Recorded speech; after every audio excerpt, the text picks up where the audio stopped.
ਚਾਚਾ ਨਾ ਕਿਹਾ ਕਿ ਸਗਾ ਤੇਰਾ ਹੈਗਾ। अस्सलाम वालेकुम गाइस। कढ़ाई फाड़ आवे पई खाली पई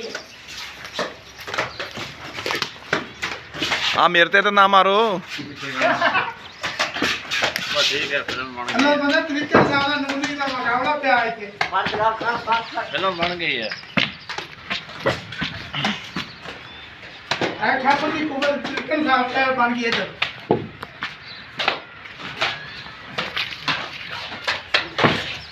कढ़ाई ले आओ कढ़ाई आज दा बेटा गल नहीं बननी। ये छत प्लास्टर की जा रही है ऊपर वाले टीवी लॉन्च की। इस कमरे की हो गई है।